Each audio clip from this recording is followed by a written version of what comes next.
This is from last week, $11.59 for a little over 2 liters of orange juice. That's how things are in Canada at the moment. No wonder people are, struggling, and no wonder they are not optimistic at all. Now, it's becoming very apparent that we're living in an inflation nation here in Canada. Prices only go up. There is no sign of prices going down. In fact, they might be a little bit stable for a bit, but I can assure you the prices will go up in the next few months. And how do I know that? Well, the data has basically proved that. And we're going to discuss it in today's video, but also react to a bunch of TikToks relating to this very subject. With that being said, let's dive straight into it today. Let's start with a question most people are too embarrassed to say out loud. Is it me, or is the whole system broken? Because when you're working full time or maybe juggling 2 jobs and you still can't get ahead, that's not a personal failure. That's a structural collapse, and it's happening quietly right now in Canada. Now let's fast forward to today, mid 2025, and ask yourself this: where's the update? We haven't seen anything new from hunger count stats from Food Banks Canada. Why no fresh breakdown by region or age or household?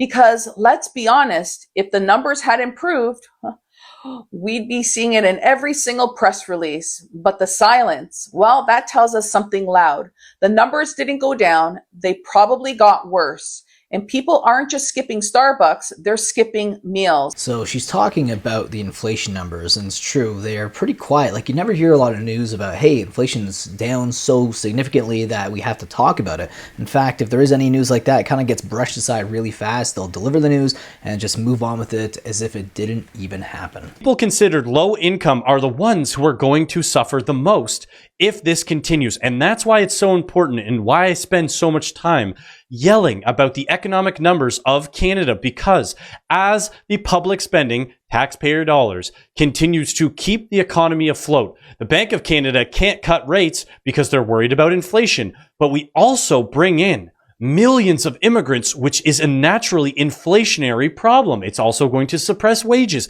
It's going to do all sorts of things that Canada cannot absorb. And this isn't even to get into the future debt problem that this is going to build, the social cohesion problems, all of these social services, what it's doing to our healthcare. I'm just talking about specifically the economic impact of everybody who we saw in the background of that video, who otherwise would not have been a person creating demand. Like I'm trying to say in every video, you're not crazy for calling out reality and using your eyes. Now, when it comes to cutting interest rates, the Bank of Canada definitely should consider it, based on the fact that unemployment numbers keep going up every quarter. Now, a way to stimulate the economy would be to cut interest rates and then get some more borrowing to the economy, more spending into the economy, and people can borrow cheap. That way they can hire more employees or grow their business. But unfortunately, sometimes cutting interest rates leads to more inflation, and Canada is in a place where they just cannot allow that to happen. So we're really in an inflation nation. This is from last week, $11.59 for a little over 2 liters of orange juice.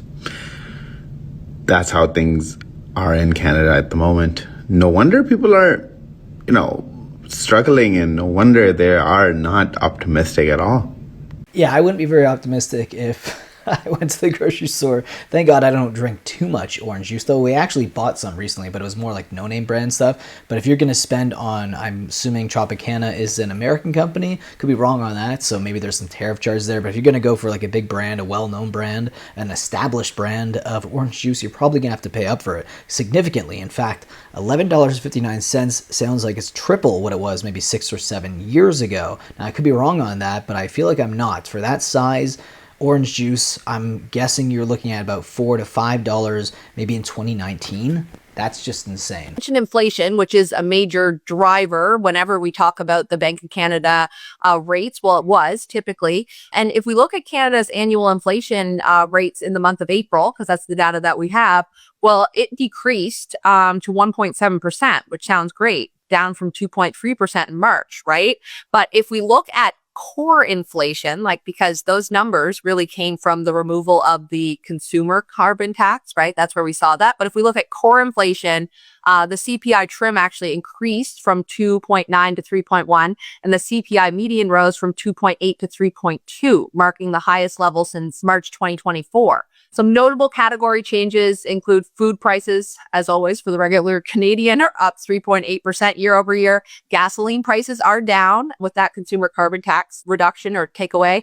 And travel has increased 6.7% year over year. Yeah, so the CPI, the Consumer Price Index, is essentially just like a basket of goods that they use to measure inflation. But a lot of times they leave out things that are more crucial or very important for people, like certain food items that are very popular, people need to survive. Housing, a lot of the times, gets kind of removed or just overlooked in the CPI data. And then, of course, these are things that people need. And, if it's something you need, these are more essential things that people are going to be spending money on. And then whenever there is like non-inflation or a reduction, maybe even a decrease in price on anything, it's always on crap and garbage that people don't really need. But when it comes to the essentials, that stuff seems to only go up over the last few years in Canada. Just found out something bananas and I needed to share it with you. So you remember like 2022 when Russia invaded Ukraine and then oil prices went Wah! It's now been proven that those massive oil prices were the number one cause of inflation.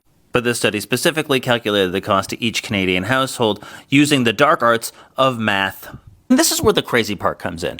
So let's just take a guess. How much do you think that the average Canadian household had to pay extra because of these higher fuel prices from 2022 to 2024? Go on, just let's guess. Let's put your answer in the comments. Gonna take a moment. You can pause this video. Okay, we're good? Okay, you ready for the answer?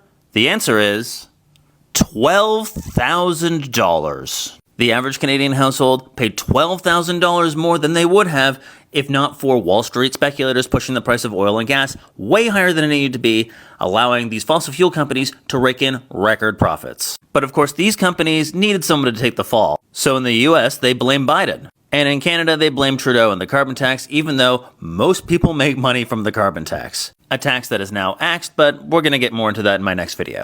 The authors of this study highlight that it was not supply and demand that made the prices go higher. It was uncertainty driving the changes. And with Trump's chicanery, we're seeing a lot more uncertainty, which is going to put prices up even higher. So thanks, Donald. We definitely want to join your decadent, decaying empire. Let me know your thoughts about that video down below in the comment section. Do you think that uncertainty is the main driver of inflation, or do you think it was oil prices? Now, the data would suggest it was oil prices, but that's not the only thing that's causing prices to go up. There's obviously money printing. There has been elevated interest rates, and sometimes people say interest rates actually result in deflation, or at least a lack of inflation, but that actually doesn't really seem to be the case anymore, because we've had elevated interest rates for a while and we're still seeing inflation. Now, the next video is a crazy one from a grocery store here. Cucumber is one of the most inexpensive vegetables you can buy. As you can see, March 2024, the price is $2.19. Then you fast forward to April 2024, it went up by 10 cents, $2.29. And then in January 2025, you're looking at $3.19 for a cucumber, one of the most inexpensive vegetables you can get out there. It's essentially just water with a little bit of crunchy texture added to it, and some fiber, of course. That's really all you're paying for there. So $3.19 for a cucumber. Count me out. I am not paying those as absurd prices as much as I do like a nice cucumber. Anyways, leave your thoughts down below about this video's subject, and of course, I will see you guys in the next video. Take care.